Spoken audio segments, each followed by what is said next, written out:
Good morning, friends. I wanted to talk to you guys today about the importance of having a morning routine. For a really long time, well, forever, before coaching, I've always been a morning person, but I would let my kids wake me up, or I would get up and I would get on social media and I would do things just, to kind of like, I thought it was my me time. And then about a year into coaching, I kept hearing about this book by Hal Elrod called The Miracle Morning, and I highly recommend it if you've never heard of it. It's a really awesome book to read. Another great one is The 5 a.m. Club by Robin Sharma, I think.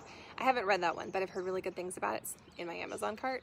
But I highly recommend you read one and take what you need from it. Okay? So that's how I created my morning routine, was reading the Miracle Morning and then making it work for me. You guys, it's never going to be something where you follow along with my journey or you read a book and you implement everything 100%, because that's just, you could try, but I just think you're setting yourself up for failure. I think it's really important to collect lots of different ideas from different places and put them together for what works for you. So for me, starting my morning with intention makes such a difference. Maybe you work shift work, maybe you're more of a night owl. You could do this as like your bedtime routine, because what you go to bed thinking about is going to be the first thing you think about in the morning. Think about that. Okay, but for me, I realized that it was worth the sacrifice of getting up maybe 15 or 20 minutes earlier. And I've always had, like, Shannon's my 5 a.m., 6 a.m. waker. But when I decided that this was part of my oxygen mask and this was part of my personal growth, I made it a non-negotiable. And so now, even on the weekends, when like today, Sundays are the days, just recently, I decided to start letting myself sleep in, but I still need to do this. And the days I don't do it, I notice such a difference. So I'm just going to tell you what my morning routine is. You don't have to do all of it. You can take what will serve you. You could even start getting up just 5 or 10 minutes earlier and like layer in one thing at a time. Because that's really what this whole journey is about, right? It's about building blocks. It's not about changing everything all at once, because for most of us, that's not something we can do and be sane or stick with it, right? But it's about taking one thing at a time and just kind of layering it in. Even as an all or nothing person, I'm telling you that this is how I've grown my morning routine. So I set myself up for success the night before. I don't use my phone in my bedroom. Well, that's a lie. I do use my phone in my bedroom, but I don't charge my phone in my bedroom.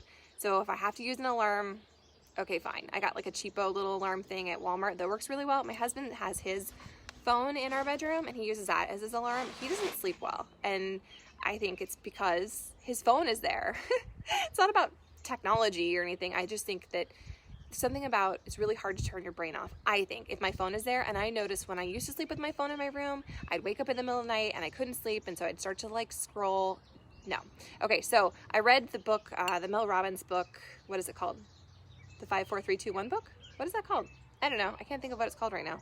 Anyways, I read her book, and that was one of her tips, and I've heard it in many places, is to put your phone, if you have to use your phone as your alarm, put it far away from your bed. So you have to get up out of bed in the morning, and then you turn it off, okay? If you're using your alarm, your phone to wake you up, you turn it off.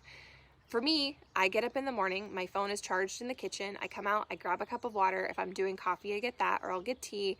I force myself to drink some water, because after sleeping all night, we're dehydrated. So sometimes I have to force myself. Sometimes I'm just thirsty. I do that. And then I have a stack of books that just live under my coffee table. And so maybe you don't have a space for that, or maybe you have kids that will pull it down, or that clutter bothers you, whatever. Figure out what will work for you, but like set it up the night before so that you don't have to go through the house looking for stuff, because you're not going to do it if you have to. It needs to be easy for this to work. Okay, so I have this, I actually just started putting it in a basket. It works really great, because today I came outside and I had everything. So my very first thing, and this is the number one tip I'm going to give you if you're not doing any of this yet, is to start a gratitude practice. I just get these cheapo journals at Marshall's. They're like $4.99. You could buy them on Amazon, whatever. You could use like a 69-cent notepad from Walmart. It doesn't matter. But it's devoted to my gratitude. That's all this is. This isn't like journaling like we used to do when we were younger, and so was so mean, or dear diary. It's not that.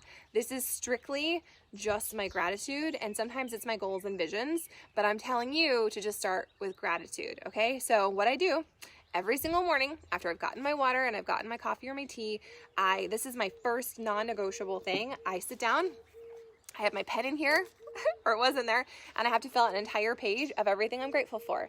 And you guys, if you don't have a gratitude practice, more than likely you're going to overthink this. Don't overthink it.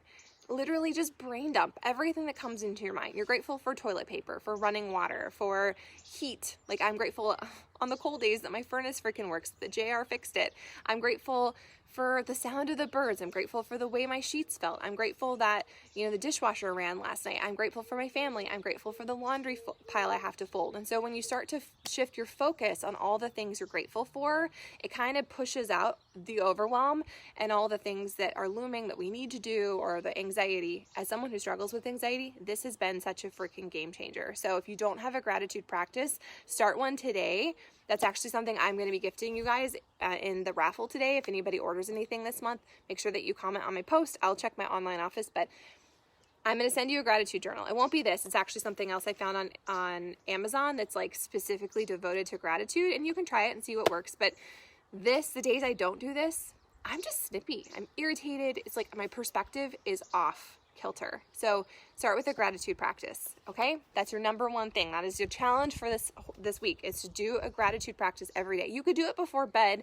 It's not one of these things where you have to do it in the morning. I just like to do this because it sets the tone for my day, kind of like making sure I go to bed at night with a clean kitchen.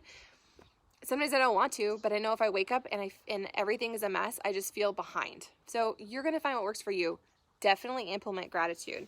I also like to do affirmation cards. And so you could keep them in your stack, or like I have the ones my kids just made me just in my journal.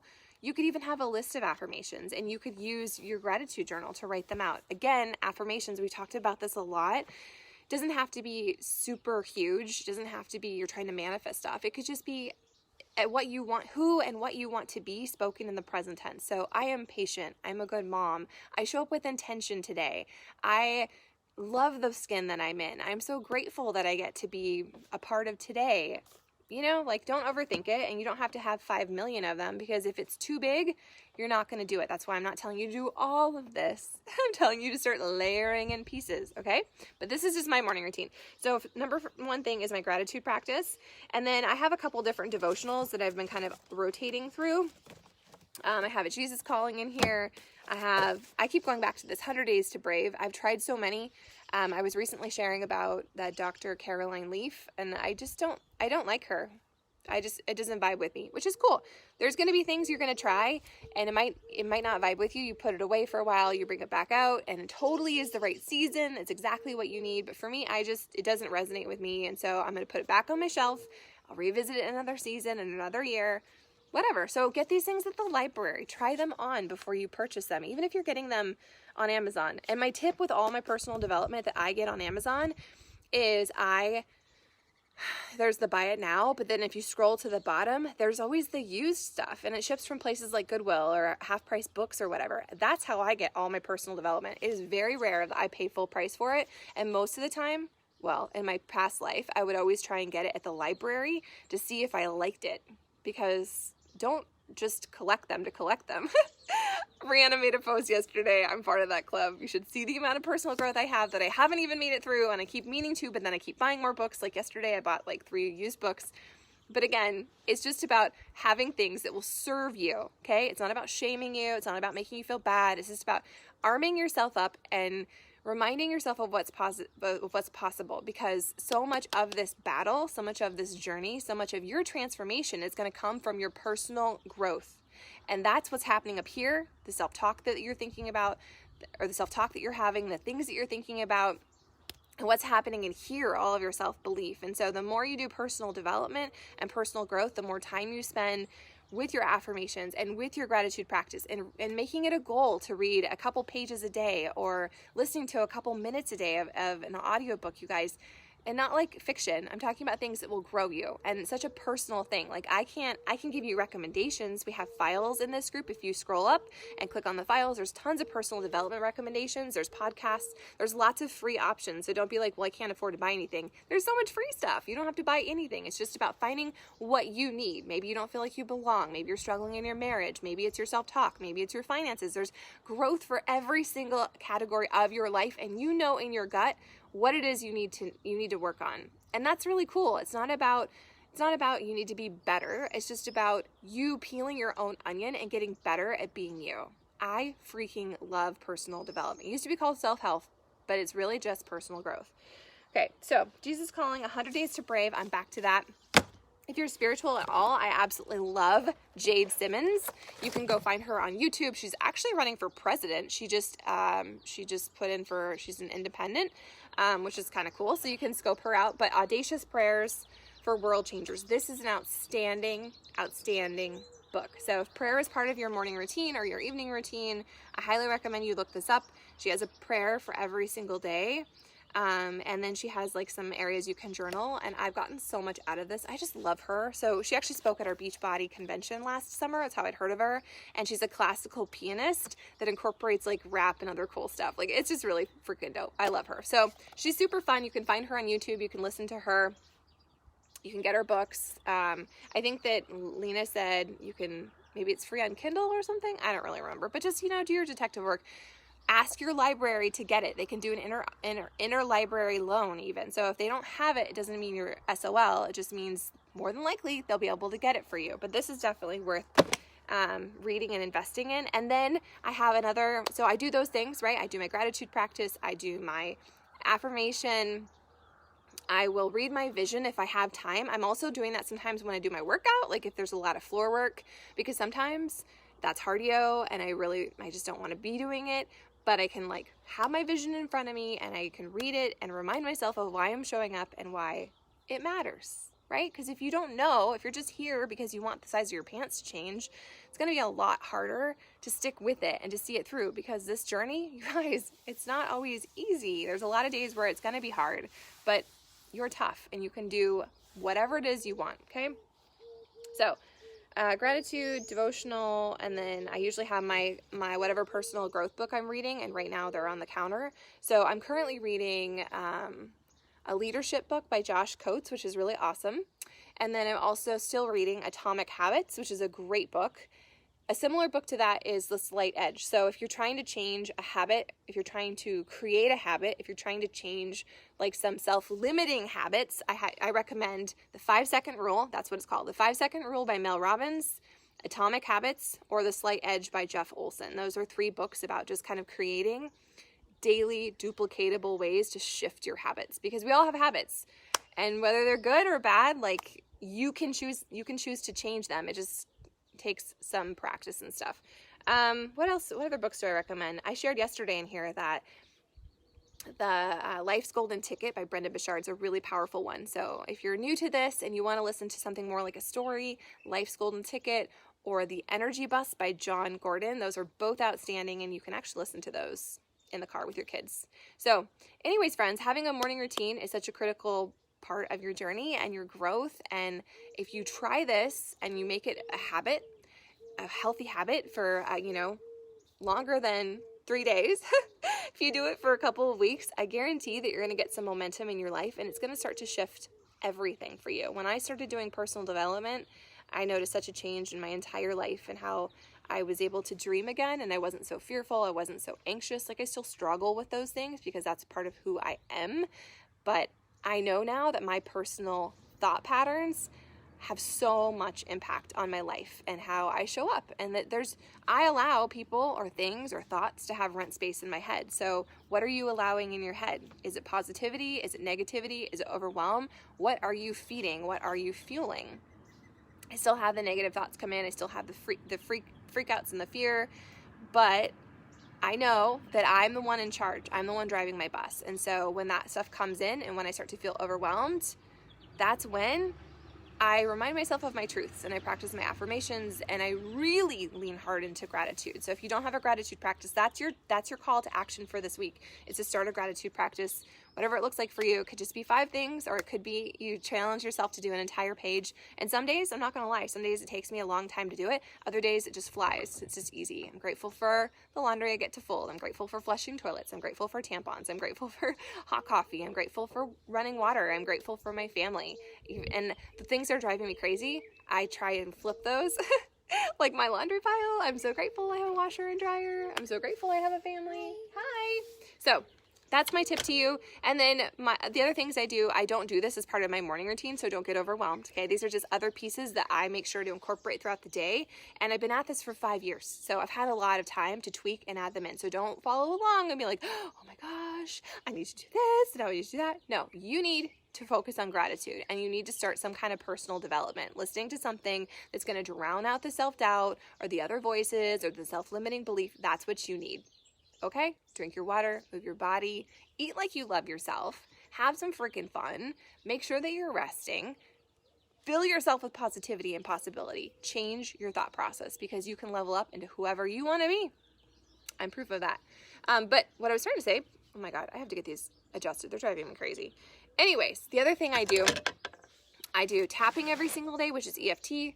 I do my energy practice almost every single day if I haven't had Bowen, because Bowen's energy work as well. And then I meditate. And so those are the 3 things that I do. I don't do them as part of my morning routine. It's like a little pocket, and it maybe takes me like 15 minutes, okay? I'm not spending hours doing it. If you're new to meditation, you're going to have a busy brain. It's going to feel really uncomfortable, but the more you do it and the more you practice it and the more you sit with it and the more you find someone that you actually like, because I listen to guided meditations. I'm not in a place where I'm a really good, like, sit there and meditate. And the thing about meditation, my final tip, is that it's not about you sitting in a quiet room and like emptying your brain of all thoughts. It's about you focusing on your breath and allowing things to come in and allowing them to go. So like, I'll still have the thoughts, I need to do that. Oh crap, what about this? And I'll catch myself. But instead of being like, oh, I ruined my meditation, that's just part of the process, you guys. And the more you do it, the better it gets, the easier it gets. And that was my January goal, was to add meditation in every single day. Not when I felt like it, not when it was convenient, because when I feel like it and when it's convenient, those never happen, especially when you're new to a practice. But I made it a non-negotiable, and I'll do it usually after my workout is the best time. Like maybe I'll take a shower and then I'll do it or whatever. And that seems to work really well for me. And the days I don't do it, I notice a difference. So your energy routine, the daily energy routine, Brianna's done a ton of videos. They're linked. If you go over to the, they're not in announcements, but in the welcome part of this group, units, that's what it's called. In the units, there's a whole Brianna tab, and she also has a page that she shares about pretty frequently called My Joyful Horizons, and she explains how to do a daily energy routine. If you followed me on social media, you've seen me do them before, and it probably only takes me like 4 or 5 minutes. Something you can do in your car, you can do wherever, but the days I do energy work, the days that I zip up my energy, that I protect, I build my bubble, I feel just so much more in control of my life and protected. And those of you who've never done this, you're like, that sounds crazy, but I'm telling you, energy work is a really powerful tool in your tool chest. So, start with a 5-minute meditation. I share the ones I do. I also share my tappings. There's a pinned post in here called personal development. And so if I do one that I really like, I share the link, and you can just kind of scroll through there if you need some suggestions. But tapping is something that's super powerful for me. And the meditation piece, which was so hard for me, and I really struggled with it for 5 years. I can tell you that this January, I made that my goal. Like, that was my only goal, not New Year's resolution. That was just my goal, that I was going to do that because I knew it would serve me, and it was something I really wanted to get better at. And so now I'm at a place where I probably spend 10 minutes a day meditating, but it's definitely worth it. It's time really well spent. And it's really just focusing on your breath and just, taking that time for yourself. So don't overthink it. And like I said, your calls to action this week is to start a gratitude practice if you don't have one. If you already have one, that's amazing. Way to go. If you have one, then add in something else that you keep putting off. Or maybe you have too many things that are distracting you and overwhelming you and making you feel behind. It's okay to remove one of those, but I want you to make sure you're doing a gratitude practice, because that is the fastest way to change your entire day and give you just a different perspective as you go out into your life. All the things that are happening to you are really happening for you. It's just about your focus, friend. So that's kind of my morning routine. If you have any questions, if you want a specific recommendation, you can drop a comment and I will get to those today. But put on your own oxygen mask today, you guys. Move your bodies. If that means you go for a walk, go for a walk. Do some yoga, get outside, put your feet in the grass, touch a freaking tree, and just, celebrate the fact that it has been a good week and that you've shown up the very best you can. Even if it was a total struggle bus, choo-choo, it's okay, all right? Tomorrow, it's a fresh start. You can set your intention every single day. You can do that as many times as you want. It's not about, if you have to reset your intention, it doesn't mean that you failed or you're behind or you're off track or you suck or you're a loser. It's none of those things. It just means, you know what? You're freaking human. So congratulations. Welcome to the club. There's a gazillion of us. Own your freaking journey, guys. You're the one in charge. It's no one else's responsibility. It's all on you, which is really a gift if you think about it. You don't have to wait for other people to show up for yourself. You get to show up for yourself. So move your body. Let us know how that goes today. Make sure you drink your water and then start a gratitude practice this week. Okay? Celia says, I've strayed from my energy work quite a bit and I've only tried tapping a couple times. I probably need to get back on that. I really love tapping. My first Bowen practitioner introduced me to it. Tapping is called EFT, and you tap on certain places and you say different statements. It's helped me so much. I've actually been doing a lot of tapping on pain lately because I've been in a weird pain cycle the last couple of months. I've tapped a lot on you know, having an amazing day quickie. I love Brad Yates. He's who I go to his YouTube channel and I'll just pick one, you know, but he has tapping for everything, for discouragement, for self-belief, for your immune system, for energy, like literally everything he has something for. So I love Brad, and they're not like, you don't have to spend tons of time. His amazing day quickie I think is like 5 minutes, which I can totally do that. And I used to tap in my car. I would turn it on and I would use my shifter to like tap, and then you just tap on different, I mean, you don't have to be in a quiet room. So tapping is definitely worth doing. I really love it. Was there something else I was going to tell you? I don't know. I hope today you make it count and that you show up and you celebrate all the ways you're winning, because even if it has been hard and even if you're not getting all the things done, if you're doing something that you weren't before, that's worth celebrating. Like, that's a huge success. So high five yourself. I'm high fiving you. I completely believe in you. And this week to come, it's a perfect time to realign and recommit and refocus.